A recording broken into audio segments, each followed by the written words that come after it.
सिद्धेभ्यः ॐ नमः सिद्धेभ्यः ॐ नमः सिद्धेभ्यः। देवादिदेव आदिम तीर्थंकर श्री ऋषभनाथ भगवान की, देवादिदेव श्री पार्श्वनाथ भगवान की, वर्तमान शासन नायक श्री वर्धमान महावीर भगवान की, परम पूज्य आचार्य गुरुवर श्री विद्यासागर जी महाराज जी की जय।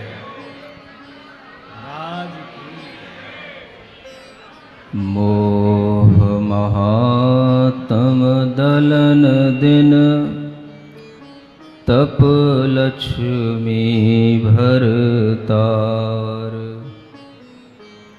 ते पारस परमेश मुझ हो सुमति दातार।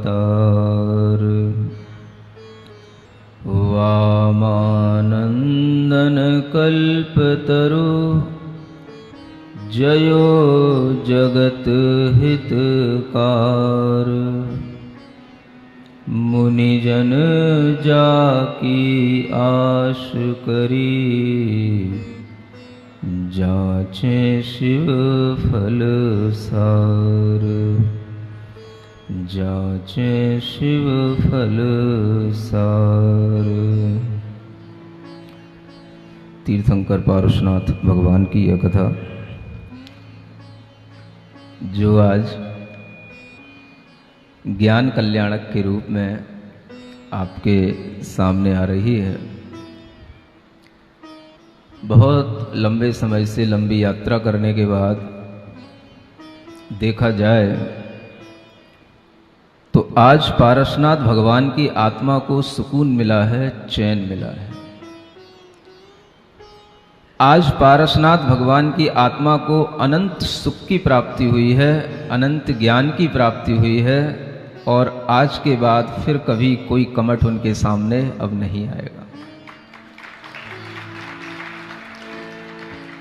ऐसी स्थिति तब बनती है जब जीव स्वयं में स्वयं को प्राप्त कर लेता है, और जब वह इस तरह से स्वयं को उपलब्ध हो जाता है, स्व को उपलब्ध हो जाता है, तो इसी स्व उपलब्धि को ही अरिहंत दशा कहते हैं और इसी को ही सिद्ध दशा कहते हैं। वह स्व की उपलब्धि होने का जब परिणमन हो जाता है, भाव आ जाता है, तो उस समय पर फिर कोई उपसर्ग नहीं होता। जब तक हमारा जुड़ाव थोड़ा भी अपने शरीर से है, पर से है, तब तक उपसर्ग संभव है, और जब हम अपने आप में लीन हो जाते हैं तो फिर वहां पर कोई उपसर्ग नहीं होते। आप यह भी ध्यान रखें कि पार्श्वनाथ भगवान के ऊपर उपसर्ग नहीं हुआ। सुन रहे हैं ना? कान खुले हैं? क्या बोल रहा हूं? पार्श्वनाथ भगवान के ऊपर कभी उपसर्ग नहीं हुआ, उपसर्ग हुआ था पार्श्वनाथ मुनि महाराज के ऊपर। ये हमेशा ध्यान रखना है। जब आप बच्चों के सामने बोलते हो कि पार्श्वनाथ भगवान के उपसर्ग हुआ, तो वह बड़े कंफ्यूज हो जाते हैं कि भगवान के ऊपर भी क्या उपसर्ग होते हैं। जब भगवान बन गए उस समय पर उपसर्ग नहीं हुआ, भगवान बनने से पहले उपसर्ग संभव है, मुनि महाराज हैं तब उपसर्ग होता है। एक विचित्र बात है कि इस पंचम काल में जब हम तरह तरह के उपसर्ग देखते हैं तो हमें कोई विचित्रता नहीं लगती, लेकिन चतुर्थ काल में उपसर्ग होना सामान्य व्यक्तियों के ऊपर हो तो कोई हमें विचित्रता नहीं लगती, लेकिन तीर्थंकरों के ऊपर होना एक बहुत विचित्र बात है। आपके मन में आता है कि ये कैसा हुआ, कैसी विचित्रता है। तीर्थंकरों के ऊपर उपसर्ग होते नहीं हैं। कुछ गिने चुने तीर्थंकर हैं जिनके ऊपर उपसर्ग हुए मुनि महाराज की अवस्था में, और वह एक तो तीर्थंकर वही है जिनका जन्म भी इसी बनारस में ही हुआ था। क्या नाम था? सो पार्श्वनाथ भगवान, और दूसरे ये पार्श्वनाथ भगवान, और एक अंतिम तीर्थंकर महावीर भगवान। वर्धमान स्तोत्र पढ़ोगे तो उसमें भी एक काव्य मिलेगा। उसमें उज्जैन में एक मरघटा पर जब वो कायुत्सर्ग अवस्था में खड़े थे तो एक रुद्र ने आकर के उनके ऊपर उपसर्ग किया। इस तरह के उपसर्ग तीर्थंकरों के ऊपर होते नहीं है, लेकिन ये उपसर्ग फिर भी हुए। क्यों हुए, इसके पीछे क्या कारण है? तो जब कोई कारण समझ में नहीं आता है तो काल को कारण बना लिया जाता है। काल दोष के कारण ऐसा हुआ। किसके कारण? हाँ, कहीं ना कहीं तो अपना दोष अर्पित करना ही है। जो चीजें हमारे सामने हो रही हैं, अगर होते होते उनमें कुछ भी विषमता दिखाई दे, कुछ विसंगति दिखाई दे और उसका हमें कोई कारण समझ में ना आए तो बस उसको छोड़ देना किसके ऊपर? समय ऐसा ही था, काल का दोष है। और इस तरह का काल दोष भी आचार्यों ने व्याख्यायित किया, और उस काल दोष के कारण से यह तीर्थंकरों के ऊपर उपसर्ग हुआ, यह बताया जाता है। यह काल जो चल रहा है इसे बोलते हैं अवसर्पणी काल। क्या बोलते हैं? जिस काल में सब कुछ धीरे धीरे घटता हुआ चला जा रहा है। आपकी हाइट घटती हुई हो रही है। पहले के 25 साल पहले के लोगों को देखोगे, 20 साल पहले के लोगों को देखोगे तो हाइट और अच्छी मिलेगी। आज देखोगे तो हाइट सबकी और डाउनफॉल हो रहा है, और धीरे धीरे देखोगे तो और छोटे छोटे बच्चे तो अब आजकल परेशानी होने लगे, महाराज कौन सा योग करें, कौन सा ध्यान करें जिससे हमारी हाइट बढ़े। तो आपको बताता हूं कि बच्चों को अरिहंत मुद्रा कराया करो, और बच्चों को अच्छे भींगे हुए चने खिलाया करो, जिससे उनकी हाइट थोड़ी सी बढ़ा करे। उनके लिए कैल्शियम बढ़ेगा तो हाइट बढ़ेगी, और अरिहंत मुद्रा लगवाया करो ताकि बच्चों की हाइट बढ़े। लेकिन कितनी बढ़ेगी? जितनी पंचम काल में हो सकती उतनी बढ़ेगी, चतुर्थ काल जितनी नहीं बढ़ पाएगी। वह हाइट भी कम हो रही है, हाइट के साथ साथ हेल्थ भी कम हो रही है, हेल्थ के साथ साथ वेल्थ भी कम हो रहा है, वेल्थ के साथ साथ करेक्टर भी कम हो रहा है, करेक्टर के साथ साथ हमारी इंटेलिजेंसी भी कम हो रही है। हर चीजें धीरे धीरे ढलान की ओर है। धीरे धीरे हमारी हर चीज में कमी आती चली जा रही है, और इस कमी का कारण भी क्या है? तो अगर कुछ समझना आए तो कौन सा कारण? भाई ये कौन सा काल चल रहा है? तो ये अवसर्पणी काल चल रहा है। अवसर्पणी काल में सब कुछ धीरे धीरे धीरे धीरे कम होता चला जाता है। आप सोचें, है कुछ काल का भी दोष है, लेकिन काल का दोष नहीं है। दोष हम करते हैं तो काल के ऊपर मढ़ देते हैं, और ऐसे दोष जब हम करने लग जाते हैं तो फिर हमें कहना पड़ता है कि ये काल है, कुछ विशिष्ट काल है। और ऐसा अवसर्पणी काल जो कई असंख्यात अवसर्पणी कालों के बीत जाने के बाद एक आता है। सुन रहे हैं आप लोग? एक काल चक्र चलता है, एक अवसर्पणी, एक उत्सर्पणी, एक अवसर्पणी, एक उत्सर्पणी। और ऐसे असंख्यात अवसर्पणी काल जो बीत जाते हैं, तब जाकर के एक विशेष काल आता है, उसका नाम है हुंडा अवसर्पणी काल। क्या बोलते हैं? हम और आप लोग उसी काल में जन्म लिए हैं। हम और आप लोग इतने विशिष्ट लोग हैं कि इस हुंडा अवसर्पणी विशेष काल में हम लोग जन्म लिए हैं, सामान्य काल में जन्म नहीं लिए हैं। समझ आ रहा है? अब इसी काल दोष के कारण से ये तीर्थंकरों के ऊपर उपसर्ग होते हैं, और तीर्थंकरों के उपसर्ग के साथ साथ और क्या क्या होता है यह भी हम थोड़ा सा समझने की कोशिश करते हैं। कल प्रसंग चल रहा था भगवान के ऊपर उपसर्ग होने का, और उपसर्ग के साथ साथ वह उपसर्ग को दूर करने के लिए धर्मेंद्र और पद्मावती आने का। तो बीच में मैंने ये बात नहीं बोली क्योंकि आपका उससे थोड़ा सा डिस्ट्रैक्शन होता है, इसलिए ये बात अब यहां पढ़ रहा हूं। आप लोग तैयार हो कि ये ग्रंथ में लिखा हुआ है, हमें देखना है कि काल दोष से और क्या क्या हुआ है भगवान के उपसर्ग के निमित्त को लेकर के। मंगल भवन अमंगल हारी, पारसनाथ जगत हितकारी, सुख संपक सब ही घर आवे, पारस कथा भविक जन गावे, अवसर्पणि उत्सर्पणि काल होहि अनंतानंत विशाल भरत तथा ऐरावत माहि रहट घटीवत आवे जाहि। जब ये असंख्यात परमान बीते जुगम खेत भूथान तब हुंडा अवसर्पणि एक परय करय विपरीत अनेक। ऐसी असंख्यात अवसर्पणियां बीत जाती हैं, तब एक हुंडा अवसर्पणी आती है, तब इसमें ऐसी विपरीतताएं होती हैं जो हमें दिखाई देती हैं।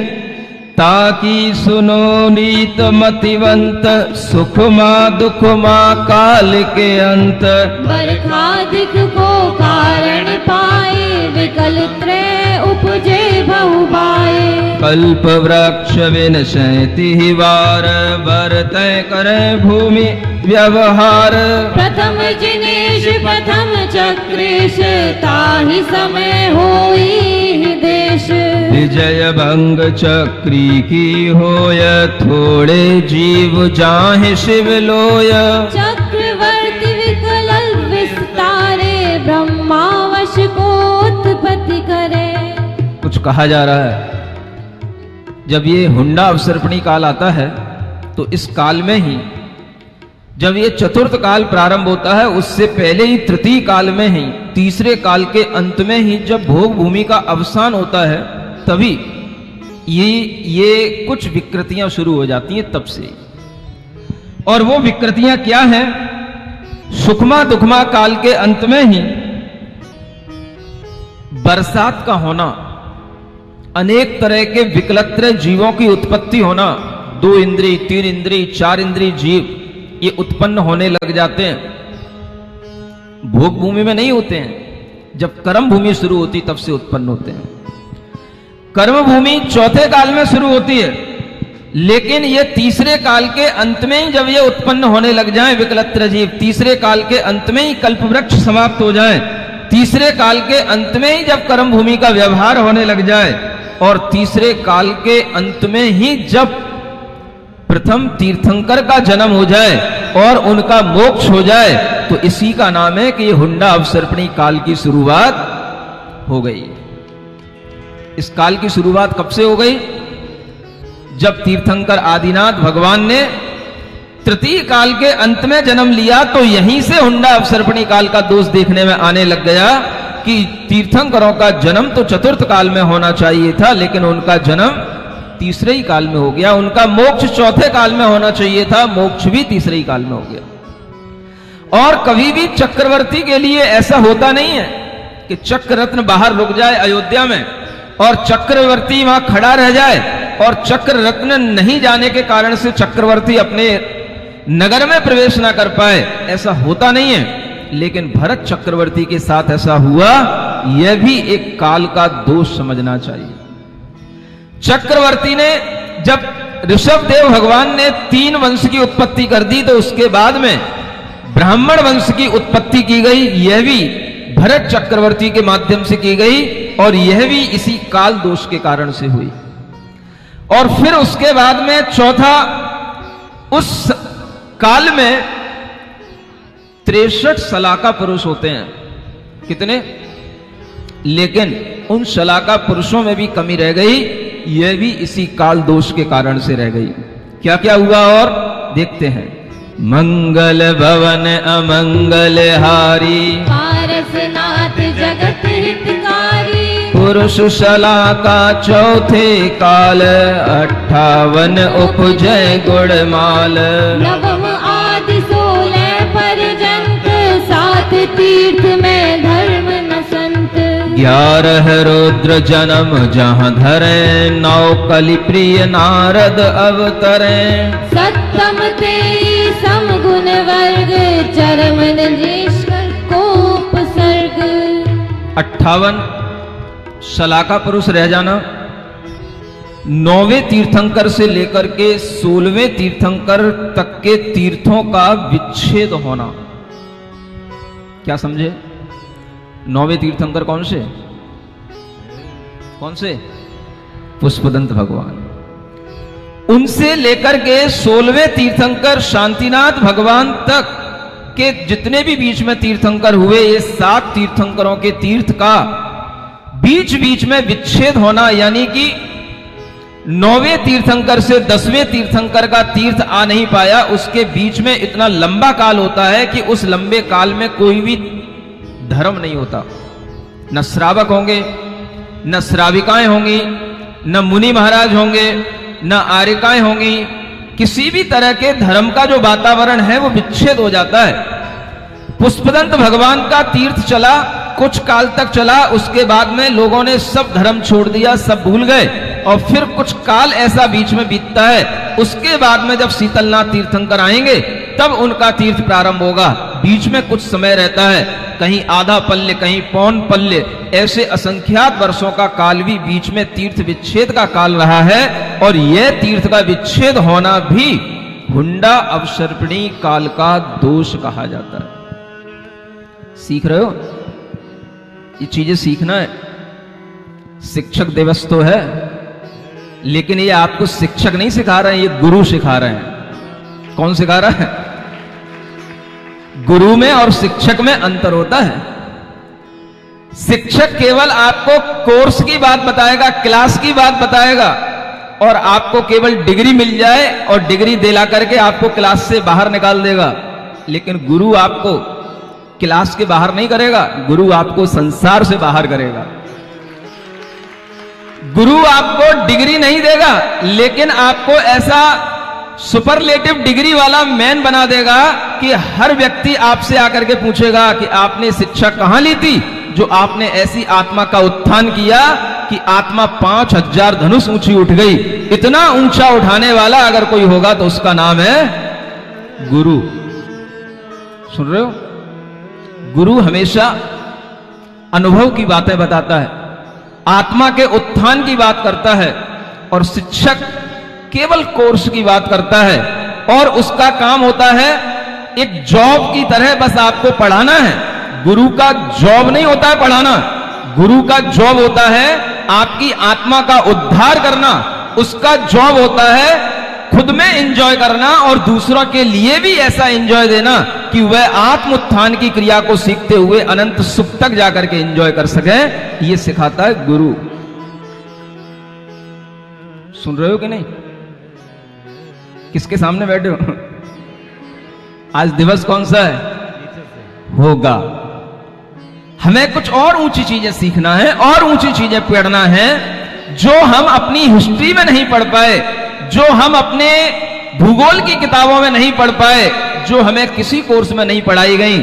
ऐसी काल की चीजें, ऐसे हुंडा अवसर्पणी काल की चीजें, ये हमें अगर सीखने को मिलेंगी तो गुरु के माध्यम से सीखने को मिलेंगी। शिक्षक तो क्या सिखाएगा? कार्बन डेटिंग से यह यूनिवर्स कितना एंशिएंट है ये नापा जाता है। किससे? जब हम किसी चीज को अपने सामने इस तरीके से रख लेते हैं तो उसके माध्यम से हम एक अनुमान लगाएंगे, और वो अनुमान कितना होगा? 1 लाख वर्ष ज्यादा से ज्यादा, 2 लाख वर्ष ज्यादा से ज्यादा, इससे ज्यादा कुछ नहीं होगा। ये असंख्यात वर्षों का काल तीर्थंकरों के बाद और असंख्यात वर्षों का तीर्थ का विच्छेद होने के बाद 24 तीर्थंकरों का काल आते आते कितने असंख्यात वर्षों का काल बन गया। ये किसी कार्बन डेटिंग से नहीं निकलेगा। ये आपके दिमाग में जब इस तरह की पारस कथा सुनने में आएगी तब आपके ज्ञान में आएगा, और जब एक बार आपके ज्ञान में ऐसा आ गया तो आप अपना पुराना इतिहास तो भूल जाओगे, लेकिन अब ये इतिहास कभी नहीं भूलोगे। इसी का नाम है पारस कथा। कहां इतने बच्चों को हम समझाने जाते, कहां इतने बच्चों को हम सिखाने जाते। आज यहां सब बैठे हैं, सब सीख रहे हैं, छोटी बात से लेकर बड़ी बात भी सीख रहे हैं, हर तरीके का एंजॉय कर रहे हैं, और एंजॉय करते करते उन्हें यह भी सीखने में आ रहा है अनंत सुख ये सबसे सुप्रीम एंजॉय है। कौन सा? अनंत सुख, इनफाइनाइट ब्लिस। उसमें जाकर के उस आत्मा की समाप्ति हो जाती है, उस आत्मा का अपने आप में उस सुख का पार पूर्ण हो जाता है और उसके बाद में फिर उसके पास और कोई सुख को प्राप्त करने की इच्छा नहीं रह जाती। ऐसे अनंत सुख को प्राप्त किए हुए तीर्थंकर अगर आज हमारे सामने आ रहे हैं तो हम देखें उससे पहले इस संसार में कितनी विसंगतियां चतुर्थ काल में हो चुकी हैं। उनके हम नाम सुनते हैं लेकिन ये सब काल दोष थे, ये हमें आज जानना है। 11 रुद्र हुए हैं, 9 नारद हुए हैं, ये सभी काल दोष के कारण से होते हैं। और इसके अलावा 7वें तीर्थंकर पर, 23वें तीर्थंकर पर और अंतिम तीर्थंकर पर मुनि अवस्था में उपसर्ग होना, यह भी इसी काल दोष के कारण से होता है। तीजे चौथे काल मजार, पंचम में दीसे बड़भार। विविध कुदेव कलेंगिन लोग, उत्तम धर्म नाश के जोग। संवर विलाल भील चंडाल, नाहलादि कुल में विकराल। कल की ऊपर कल की कल माही, 42 में मिथ्या नाही। अनावृष्टि अतिवृष्टि विख्यात, भूम वृद्धि वज्राग्नि निपात। इत्यादि दोष काल प्रभाव हो दुख पोष। ये सभी दोष काल के प्रभाव से होते हैं। इस तीसरे काल में, चौथे काल में, पंचम काल में आप देख रहे हैं अनेक मिथ्या मतों का प्रचार बढ़ता चला जाता है। न जाने कितने तरीके के देव उत्पन्न होते हैं, न जाने कितने तरीके के बाबा पैदा हो जाते हैं, न कितने तरीके के भगवान पैदा हो जाते हैं, इनकी कोई गिनती नहीं। समझ आ रहा है?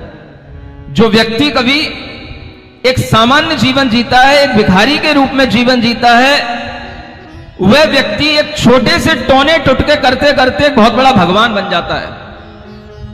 समझ आ रहा है? आज का भगवान, बहुत बड़ा भगवान, सबका मालिक कौन? दाढ़ी वाला भगवान। समझ आ रहा है? सारे के सारे लोग, अगर आप ये नहीं समझोगे कि ये हुंडा अवसर्पणी काल के दोष के कारण से नए नए भगवान आ रहे हैं, तो आपकी मिथ्या बुद्धि कभी बच नहीं सकेगी। आपके अंदर कभी सही भगवान के प्रति श्रद्धा संस्कार कभी आ नहीं सकेगा। आज घर घर में देखो भगवान की फोटो लगी, मंदिरों में देखो, दुकानों में देखो, ऐसे जैनी भी बहुत मिलेंगे जिनके यहां पर साईं भगवान, साईं भगवान। सुन रहे हो? कितने जैनी हो? आज हाथ उठा करके दिखाना ईमानदारी से, अगर तुम वास्तव में जैनी हो, ये हाथ उठा करके बताना कि कितनों की दुकान पर ऐसे भगवान की फोटो लगी है। यह हाथ उठा कर बताओ। देखो, झूठ बोलोगे तो बहुत बुरा होगा। ऐसे भगवान जिनका कोई अस्तित्व नहीं था, कोई भगवान नहीं थे, कुछ नहीं था, और आज वो भगवान बन गए। ऐसे मिथ्या मत, ऐसे मिथ्या भगवान, ऐसे मिथ्या बाबा रोजाना टीवी पर आते हैं, एक से एक नए बाबा। समझ आ रहा है? लेकिन जिनकी बुद्धि ठीक रहती है, वो सब कुछ देख करके भी अपने मन में विचार करते हैं कि ये सब हुंडा अवसर्पणी काल का दोष है, हम किसी के लिए कुछ नहीं कर सकते, लेकिन अपनी बुद्धि सुधार सकते हैं। इसलिए हम किसी को सुधारने नहीं जा रहे, हम केवल जैन समाज के लिए कह रहे हैं कि तुम अपनी बुद्धि सुधार लो। तुम ही सुधर जाओगे तो बहुत सुधर जाएगा, हमें और ज्यादा किसी की चिंता नहीं है। तुम अपनी बुद्धि सुधार लो कि ये तरह तरह के मिथ्या मत केवल काल दोष के कारण से आते हैं। आपके दिमाग में केवल एक श्रद्धा होनी चाहिए, तीर्थंकर 24 होते हैं, भगवान 24 होते हैं। इसके अलावा इस चतुर्थ काल में, पंचम काल में और हमें किसी को तीर्थंकर भगवान के रूप में नहीं देखना है। अगर इतना आपने सीख लिया तो मैं समझूंगा कि पारस कथा आपके लिए कुछ काम में आ गई है। तालियां तो बहुत बजा रहे हो, लेकिन ये सब मिथ्या बुद्धि छोड़ना है, यहीं पर त्याग करके जाना है इसको आज ही। सुन रहे हो? किसी ने हाथ नहीं उठाया, सब इतने साहूकार हैं, एक की भी दुकान पे कहीं भगवान के और किसी बाबाओं के फोटो नहीं है, देख रहे हो? और मैं जब घर घर आहार करने जाता हूं तो घर घर में, घर के अंदर जो मंदिर बने रहते हैं उन सब में भगवान के इस तरीके के और सबके बाबाओं के फोटो लगे रहते हैं। सुन रहे हो? तुम्हें क्या लगता है? डर लगता है ऐसे बाबाओं से? है? ध्यान रखना, दुनिया में ऐसे दिगंबर नागा बाबा के सामने सारे बाबा डरते हैं, किसी से डरने की आपको जरूरत नहीं है। और अगर तुम्हें किसी के बाबा का फोटो हटाने में और किसी भगवान का फोटो हटाने में डर लगता हो, तो मैं तुम्हें खुले मंच से चैलेंज दे रहा हूं, तुम वो फोटो मेरे पास ले आना और बस इतना आकर के कह देना, महाराज आज से मेरे बाबा पारस बाबा और मेरे गुरु बस केवल आचार्य विद्यासागर महाराज, इसके अलावा मुझे कुछ नहीं चाहिए। आपके लिए कोई बाबा और कोई भगवान कुछ बिगाड़ जाए तो मुझे आकर के बता जाना। सुन रहे हो? नहीं सुनते? ऐसी बातें तो महाराज एक कान से सुन के दूसरे कान से निकाल देते हैं। तुम सब बेईमान, तुम सब झूठे। अब इससे ज्यादा तू बोल नहीं सकता, दुनिया सुन रही है। लेकिन अपने आप को संभालने की कोशिश करो, सुधारने की कोशिश करो, यही सुधार कहलाता है। घर में अनेक तरह का कचरा पड़ा हुआ है, जिसे आपने घर के मंदिरों के रूप में उसको सजा रखा है, उस कचड़े को बाहर निकालना है। समझ आ रहा है? और ये कचड़ा दीपावली तक सारा का सारा निकल करके आगरा का यहां आ जाना चाहिए और यहां मंच पे ढेर लग जाना चाहिए। अभी दीपावली बहुत दूर है, इस सफाई करना अभी तो शुरू करना है, तब हम समझेंगे कि हां कुछ साफ हो रही हैं स्लेटें, कुछ चित्त मन कुछ साफ हो रहे हैं, कुछ गंदगी भीतर से निकल रही है। अभी तो ये सिर्फ बाहर का एक बहुत बड़ा हमारे लिए एक उत्सव दिखाई दे रहा है, लेकिन भीतर से भी उत्सव हमारे अंदर दिखाई देना चाहिए, और वो उत्सव का नाम है मन की विशुद्धि, मन की शांति। भटकना नहीं है। अब देख लिया हमने सब, कौन तीर्थंकर होते हैं, कौन भगवान होते हैं। अब हमें भटकना नहीं है, अब हमें वास्तव में भगवान को भगवान मानना है और गुरु को गुरु मानना है। बाकी जो कुछ हो रहा है किससे हो रहा है? बोलो, कौन से काल दोष से? हुंडा अवसर्पणी काल दोष से। अनेक तरह के कल्की, अनेक तरह के उपकल्की ऐसे राजा होते हैं जो धर्म का विध्वंस करते हैं, औरंगजेब जैसे। इन्हें हम उपमा दे सकते हैं इस तरह की, लेकिन शास्त्रों में इनके नाम नहीं लिए गए। ऐसे राजा जिन्होंने मंदिरों का नाश किया, जिन्होंने शास्त्रों का नाश किया, जिन्होंने गुरुओं को जलाया, ग्रंथों को जलाया, ऐसे धर्म का नाश करने वाले अनेक राजा हो चुके हैं आताताई। ये सब कहलाते हैं कल्की और उपकल्की। और इस तरह के राजा होते रहेंगे। किसके कारण से? काल दोष के कारण से। लिखा है कि ऐसे इस कलिकाल में 42 कल्की और उपकल्की राजा होंगे, और उसके अलावा अनेक तरह के और प्रजातियां, अनेक तरह की और ऐसी जातियां जिनके अंदर कोई धर्म का भाव नहीं, हमेशा मांस खाना, हमेशा दुराचार में लगे रहना, इस तरह की प्रजातियों की उत्पत्ति भी इस कलिकाल के दोष के कारण से ही होती है। ऐसी अतिवृष्टि और अनावृष्टि होना कि जहां पर बाढ़ें आ जाएं, सब कुछ बह जाए, फसलें चौपट हो जाएं, अकाल पड़ जाए, इस तरह की ईति भीति और तरह तरह का, भी आपने देखा होगा टिड्डियों का एक उपसर्ग होता है जो फसलों की फसलें नष्ट करते हुए चले जाते हैं। और वर्तमान में ये जो कोरोना चल रहा है, ये भी एक काल दोष के कारण से जो आदमी असमय में काल कवलित हो जाता है, ये सब इति भीतियां कहलाती हैं। और ये सब इसी दुस्सम काल के अंदर, इस हुंडा अवसर्पणी काल के प्रभाव के कारण से होता है। समझ में आ रहा है?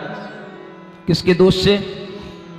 और ये सारे के सारे दोषों का नाश होता है जब हम तीर्थंकरों की आराधना करने लग जाते हैं। तो दोष उनके लिए होंगे जो तीर्थंकरों की आराधना नहीं कर रहे हैं, लेकिन जो तीर्थंकरों की पूजा, तीर्थंकरों की आराधना करते हैं, उनके लिए कभी कोई दोष उनके माथे नहीं लगता। ऐसे आज आपको यह शिक्षक दिवस पर यह शिक्षा लेकर के जाना है। सुन रहे हो? बाकी दिवस तो बनते रहेंगे, शिक्षाएं होती रहेंगी, ये शिक्षा लेकर के जाना है। और कोशिश करना है कि शिक्षक से बढ़कर के गुरु का एक दर्जा देखना है, और गुरु के सामने आपको एक शिष्य बनकर के आना है। शिक्षक कुछ भी पढ़ा देता है, सामने वाला पढ़ लेता है लेकिन उसकी पढ़ाई कभी कोई काम में नहीं आती। शिक्षक के साथ में विद्यार्थी का अनुबंध हमेशा के लिए कभी नहीं होता। जब तक क्लास में पढ़ रहा है तब तक के लिए होता है, लेकिन गुरु के साथ अगर आपने कुछ सीखा है, गुरु से आपने अगर कुछ सीखा है और अगर आपने सीख लिया है तो आप शिष्य बन जाएंगे। और गुरु और शिष्य का संबंध शाश्वत होता है, हमेशा बना रहने वाला होता है, ये ध्यान रखना। आपको कौन सा संबंध पसंद है, शिक्षक और विद्यार्थी का या गुरु और शिष्य का? एक सनातन परंपरा थी कि पहले शिक्षक भी गुरु रूप में होते थे।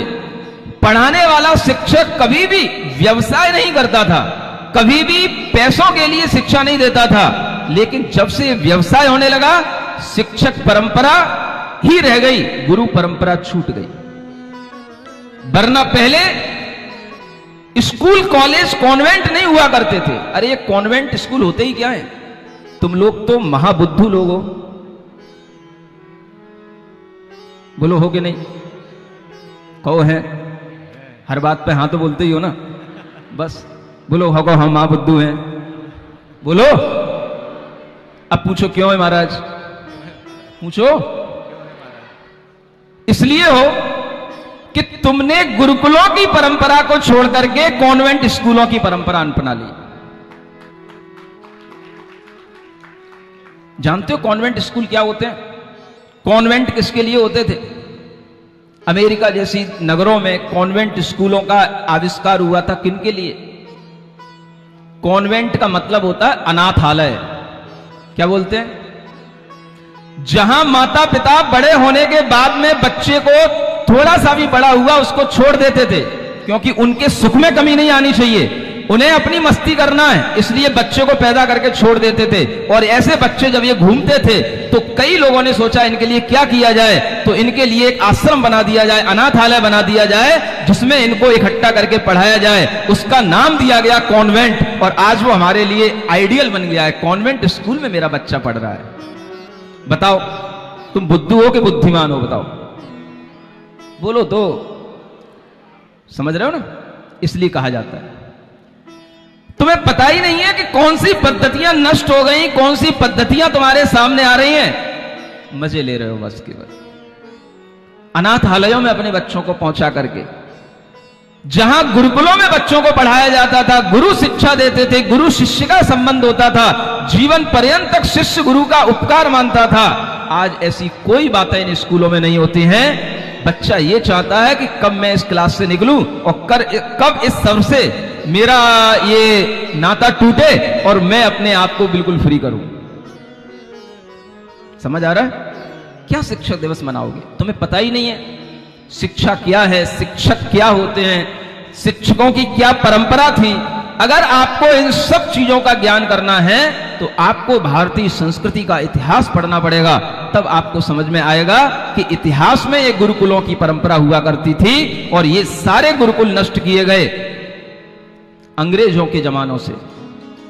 जब ये ब्रिटिश कंपनियां भारत में आक्रमण करने के लिए आई, जब ये लुटेरे भारत में आए, तो उन्होंने सारे गुरुकुल नष्ट किए और उसके बाद में इन गुरुकुलों के स्थान पर ये कॉन्वेंट स्कूल स्थापित किए गए। और आज आपके लिए, जब ये हमेशा गुरु शिष्य की परंपरा चला करती थी, अब उसको याद दिलाने के लिए एक दिन आपके सामने रख दिया गया, शिक्षक दिवस।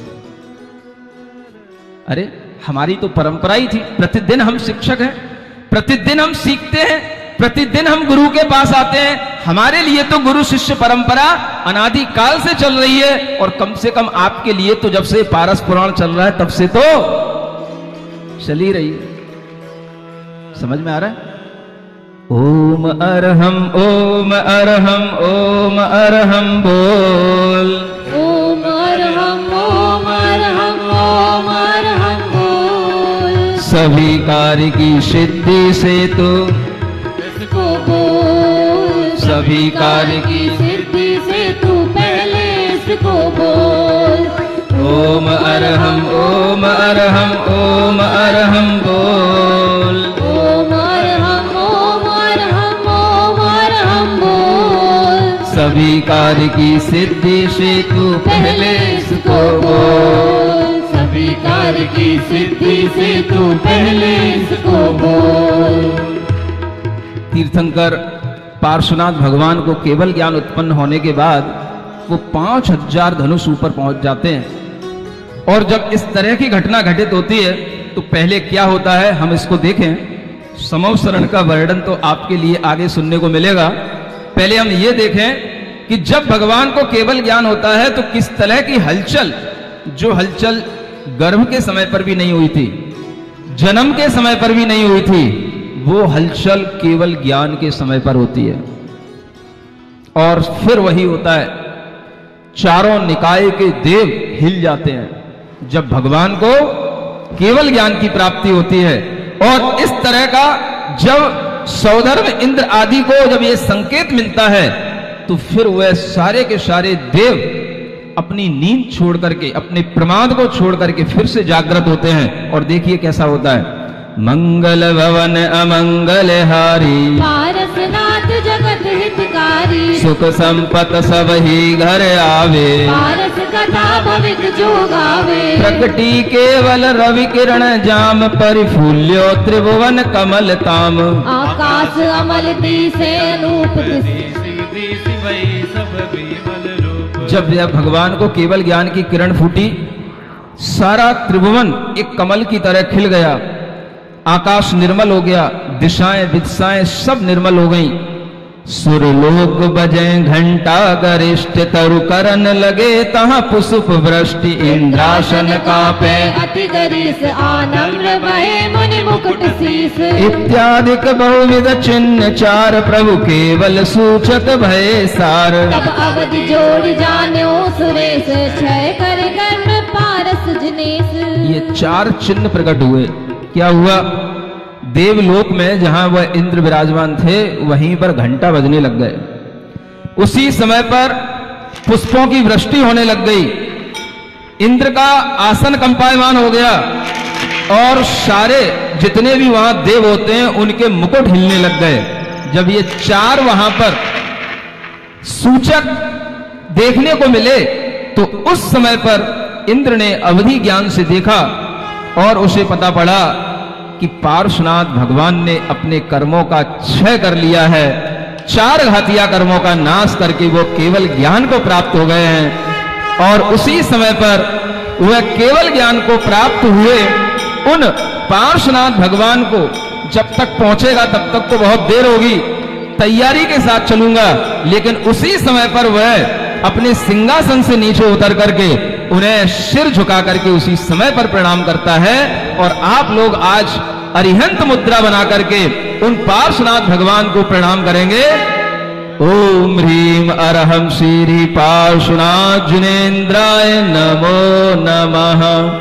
ओम ह्रीम अरहम श्री पार्श्वनाथ जिनेन्द्राय नमो नमः। ओम ह्रीम अरहम श्री पार्श्वनाथ जिनेन्द्राय नमो नमः। और वह सिंहासन को छोड़ करके जब इंद्र नीचे उतर करके आता है तो अनेक देव लोग पूछने लग जाते हैं कि ये आपने क्या किया, ये आपने अरिहंत मुद्रा क्यों बनाई। तो उसका उत्तर अब यहां दिया जाता है, सामान्य स्थिति में आए, मंगल भवन अमंगल हारी, पारसनाथ जगत हितकारी, सिंहासन तज शीस नाय, प्रणमो परोक्त सुर उर नभाय। इंद्राणी पूछे कहूँ कंत, क्यों आसन तजी उतरे तुरंत। किस कारण स्वामी नयो शीश, या को प्रत्युत्तर दे हुईश। तब बोले विकसित देवराज, प्रभु उपजो केवल ज्ञान आज। ऐरावत गज सज सपरिवार, प्रथमेंद्र चलियो आनंद अपार। बाजे बहुपट बयान देर, सब वर्णन करत लगे अबेर। ईशान प्रमुख जब स्वर्गनाथ, निज वाहन चढ़ चढ़ चले साथ। हरिनाथ सुन्यो ज्योतिषी देव, आदि चली तब पंचदेव। सचिव इंद्राणी पूछती है कि आप एकदम से आसन से उतर करके क्यों बैठ गए, किसको नमस्कार कर रहे हो। तो उसी समय पर वह इंद्र कहते हैं कि प्रभु पार्श्वनाथ को केवल ज्ञान उपजा है, इसलिए हमने उनको नमस्कार किया है। और उसी समय पर वह ऐरावत हाथी पर परिवार सहित वह सौधर्म इंद्र अपार आनंद के साथ चलने लग जाते हैं। अनेक तरह के बाजे हैं, पटल है, भेड़ियां हैं और सब प्रकार का अगर वर्णन करेंगे तो बहुत देर हो जाएगी। कवि भी कह रहे हैं और मैं भी कह रहा हूं। अनेक ईशान आदि इंद्र अपने अपने वाहनों पर चढ़ करके, सिंहनाद जब उन ज्योतिषी देवों ने सुना तो वे चंद्रमा सूर्य आदि देव भी निकल पड़े और भवनवासियों के घर में शंख बजने लगे। दसों प्रकार के भवनवासी देव अपने अपने विमानों से हर्ष पूर्वक निकल करके बाहर आ गए और व्यंतर देवों के यहाँ पर भी गर्जना होने लगी और इस तरह से सभी देव बनारस नगरी की ओर आने लग जाते हैं। भावन घर बाजे शंख भूरि, 10 विध सुर निकसे हर्ष पूरी।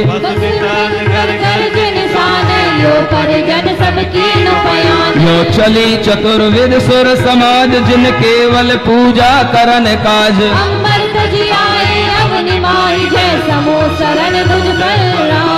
जो सुरपति को उपदेश पाय, धनपति ने कीनो प्रथम आय।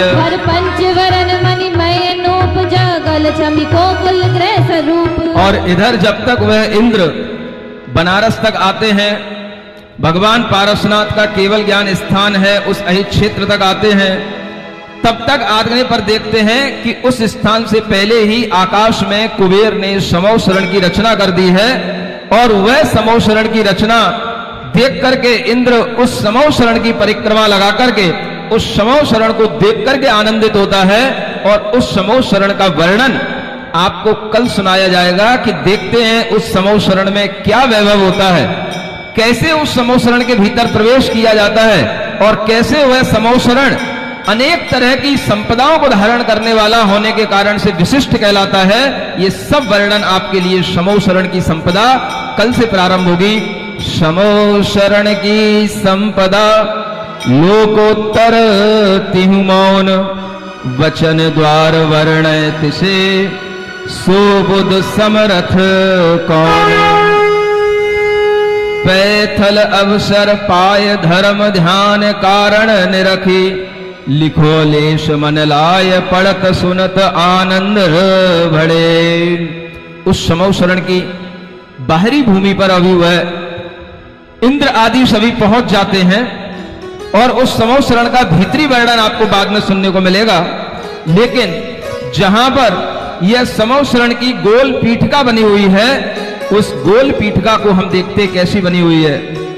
पहले गोल पीठिका ठई, इंद्र नील मणिमयी निर्मयी, 5 कोस चौड़ी परवान, 3 लोक उपमा नहीं आन। जाके 34 गिरदाकार, बनी पेणिका 20,000 हाथ हाथ पर ऊंची लसे, नभ पर जंत देगी दुख नसे। उस समौशरण की गोल भूमिका पर, पीठिका पर वह पहुंच करके इंद्र देखता है कि वह धूलिशाल नाम का वह स्थान है, जहां पर बड़ी बड़ी 20-20 हजार सीढ़ियां गोलाकार बनी हुई हैं। एक एक हाथ के अंतर से वो 20,000 सीढ़ियां हैं जो आकाश पर्यंत तक फैली हुई हैं। ऐसी उन सीढ़ियों पर चढ़ करके वह समौशरण में प्रवेश करने का भाव करता है और वहां पहुंच करके वह भगवान के दर्शन करने की कोशिश करता है। लेकिन उसके बीच में वह समौशरण अनेक प्रकार की भूमियों, अनेक प्रकार के वनों, अनेक प्रकार के कोटों से होकर के गुजरता है। उसका वर्णन आपको बाद में बताया जाएगा। ओम अरहम ओम अरहम ओम अरहम बोल, ओम अरहम ओम अरहम ओम अरहम बोल। सभी कार्य की सिद्धि से तो पहले इसको बोल, सभी कार्य की सिद्धि से तो पहले इसको बोल। आज शिक्षक दिवस भी है और आपको आगे शिक्षा मिलती ही रहेगी। सभी लोग शिक्षा लेने की कोशिश कर रहे हैं और धर्म की विशेष शिक्षा आपको 10 लक्षण के 10 दिनों में दी जाएगी। थोड़ी देर बैठे शांति से, 2 मिनट। 10 लक्षण की शिक्षा, 10 धर्मों की शिक्षा आपको 10 दिनों में दी जाएगी। और ये मान के चलें कि आगरा में जो ये शिविर हो रहा है, ये केवल आगरा में नहीं हो रहा है, ये ऑल वर्ल्ड में हो रहा है। देश के साथ साथ विदेशों में भी लोग इस शिविर से जुड़ेंगे। जो लोग यहां आएंगे वो फिजिकली यहां आकर के ऑफलाइन शिविर करेंगे, और जो लोग यहां नहीं पहुंच पाएंगे, जिनके घर परिवार के लोग दूर दूर हैं, वो अपने आप को उन लोगों से कनेक्ट करेंगे और उनके लिए ऑनलाइन की व्यवस्था की गई है। और वह ऑनलाइन शिविर भी आप अपने तरीके से, जैसी अरहम टीम करा रही है उसके माध्यम से आप उस ऑनलाइन शिविर से पूरे जुड़ करके जितना आपके पास में समय है उतने समय के अनुसार वह शिविर कराया जाएगा। अगर आपको अपने जीवन में 10 दिनों में 10 घंटे चाहिए तो 10 घंटे का शिविर मिलेगा। 2 घंटे चाहिए तो 2 घंटे का शिविर आप कर सकते हो। लेकिन ऑनलाइन शिविर आप एक प्रतिनिधि बन करके, एक सूत्रधार बन करके उस ऑनलाइन शिविर को, जो कि पहले भी कोरोना काल में हुआ था और इस बार फिर होने जा रहा है, आप यहां बैठे हैं। एक बात और यहां के लोगों को सीख लेना है, समझ लेना है कि जो लोग फिजिकली यहां बैठे हैं वो भी ऑनलाइन शिविर से जुड़े रह सकते हैं, क्योंकि वो लोग जिनके घर परिवार के लोग अपने घरों में बैठे हैं, सब नहीं यहां आ पा रहे हैं, वो एक प्रतिनिधि बनेंगे और एक ग्रुप बनेगा 10-10, 15-15 लोगों का, अपने ही घर के लोगों का, और प्रतिनिधि बनकर के आप उन जो आपके पार्टिसिपेंट होंगे उनको आप देखेंगे कि वो क्या सीख रहे हैं, क्या उनके पास तक सारी जानकारियां पहुंच रही हैं कि नहीं पहुंच रही हैं। सारा शिविर ऑनलाइन होते हुए भी केवल शिक्षाप्रद नहीं होगा, शिक्षा के साथ साथ आपको धर्म की अनुभूति कराने वाला होगा कि धर्म केवल पूजाओं की द्रव्य को इधर से उधर करने का नाम नहीं है। धर्म का मतलब है आत्मा के शुद्ध स्वभाव तक पहुंचना, और उस शुद्ध स्वभाव तक पहुंचाने का काम ऑनलाइन भी पहले हुआ था, इस बार भी होगा। इसलिए आप लोग ये ध्यान रखें कि यह शिविर ज्ञान के साथ साथ, ध्यान के साथ साथ आपको अनुभूति की ओर ले जाने वाला होगा।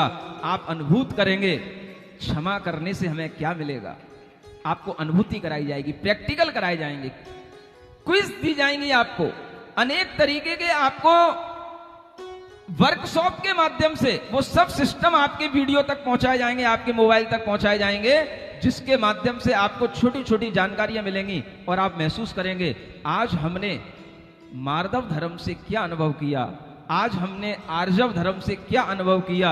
ये अनुभव करने का नाम धर्म है और ये धर्म आपको सीखने को मिलेगा अरहम स्व धर्म शिविर के माध्यम से। तो आप लोग जितने आपके रिश्तेदार हैं, कहते रहते हो महाराज मेरे रिश्तेदार कनाडा में हैं, अमेरिका में हैं, हो सकता है कि वो कनाडा और अमेरिका के लोग आपको बताएं कि मैं अरहम स्व धर्म शिविर से जुड़ गया हूं, आपको अभी तक उनको इन्फॉर्मेशन देने की बात ही नहीं हुई होगी, उल्टा भी मैसेज आ सकता है।